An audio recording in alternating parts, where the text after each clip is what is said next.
Timna, Chapter 2. Timna stumbled as she ran into the camp. Her mother-in-law, Abihail, stooped over a large pot she had been scouring. She glanced up to greet Timna. Beside Abihail stood Ham's wife, Mehetabel, her round face lit with a cheerful smile, and Japheth's wife, Zeruiah, a thin girl with great dark eyes. Each held the corners of a blanket they were folding. Timna stopped and covered her face with trembling hands.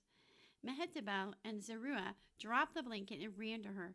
"What happened to you?" Mehetabel cried. Timna lifted her tear-stained face. The angry welt on her cheek was swollen and already turning color.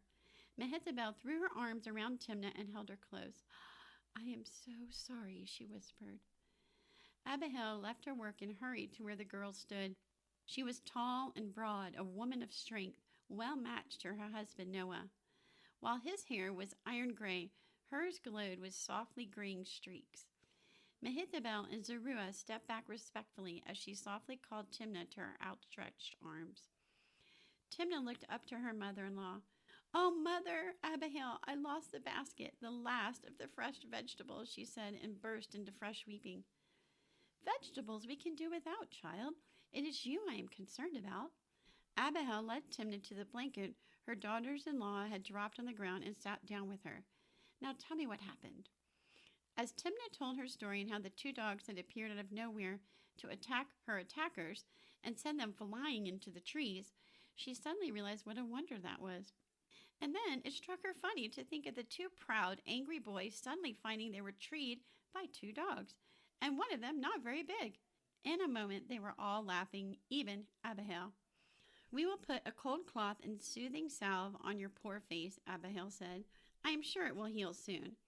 I am guessing that Egal's bitten leg won't be near so easy to mend." An hour later, though her face still smarted, Timna felt rested enough to help with the work. Tonight they would return to the farm for a final gathering of things they needed to take on the ark. Noah and his sons would be back then from selling the flocks and cattle and fields. She could hardly wait to tell Shem about the day's trouble. He would be angry at the village boys and say, "God will punish them soon enough." Once again, tears welled up in Timna's eyes as she thought of her own family, and especially her sister Eva. How could they be so blind to the wickedness around them? There was so little time left.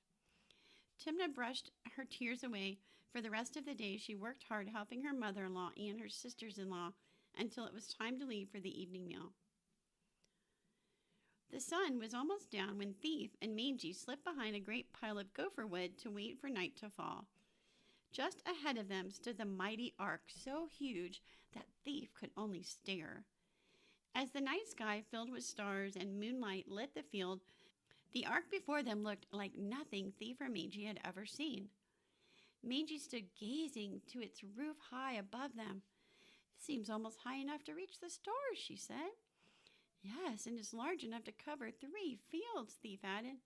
"Oh, Thief, it is bigger than the great houses, and the whole marketplace wouldn't fill it." The sweet smell of gopher wood hung in the air. Thief sniffed the same sweet odor clinging to the great iron pot, where the mixture humans called pitch was made. As he sniffed, he drew closer to the ark, heavy with the pleasant smell. Mindy called softly, "Thief, be careful, someone may come." Thief stood still. Above him, the great door of the ark was open.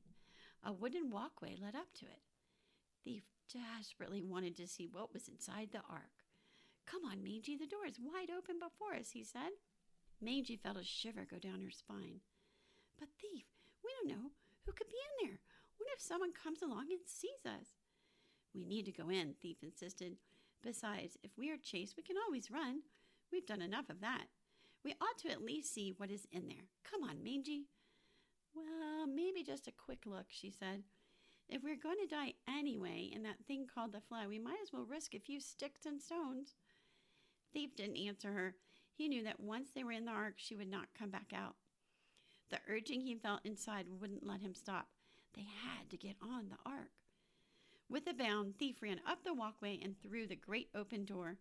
Mindy followed bravely behind him.